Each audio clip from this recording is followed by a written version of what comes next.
नमस्कार, मी पंजाब डक. आज आहे 11 जुलै 2026.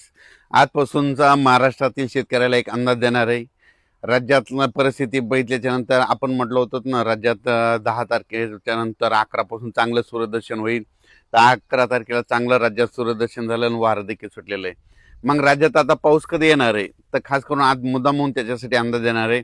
राज्यामध्ये आता 11, 12, 13, 14 पर्यंत असं चांगलं सूर्यदर्शन राहणार आहे. वारं देखील सुटन म्हणून हे अंदाज लक्षात यायचा.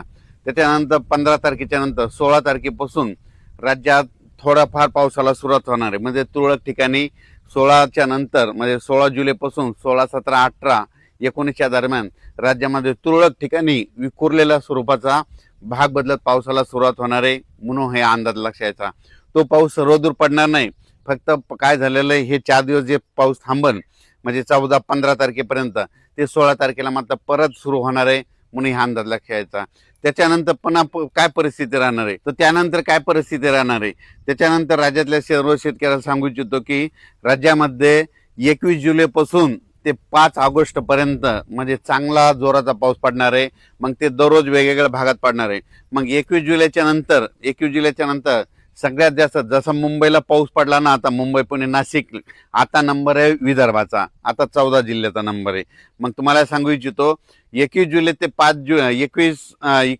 5 जुलैच्या दरम्यान राज्यामध्ये गडचिरोली, चंद्रपूर, नागपूर, वर्धा, भंडारा, गोंदिया, यवतमाळ, अकोला, हिंगोली, वाशिम, त्याच्यानंतर इकडं बुलढाणा जिल्हा, जालना जिल्हा, जळगाव जिल्हा, ह्या भागामध्ये मात्र 21 जुलै, 22, 23, 24 पर्यंत चांगला जोराचा पाऊस पडणार आहे. म्हणून हा अंदाज लक्षात यायचा. जसं 21 जुलै ते 5 ऑगस्टच्या दरम्यान विदर्भामध्ये चांगला पाऊस पडणार आहे. पूर्व विदर्भ आणि पश्चिममध्ये 6, 5, 11 जिल्ह्यामध्ये चांगला पाऊस पडणार आहे. म्हणून विदर्भवासियांसाठी आनंदाची बातमी.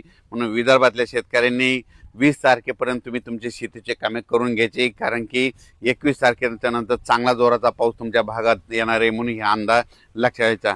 जसं मुंबईकडे पडला तसा आता विदर्भाचा नंबर आहे. नागपूरचा, वर्ध्याचा, भंडाराचा, चंद्रपूरचा, गडचिरोलीचा त्यांचा आता नंबर आहे. म्हणून हा अंदाज त्यांनी लक्षात घ्यायचा.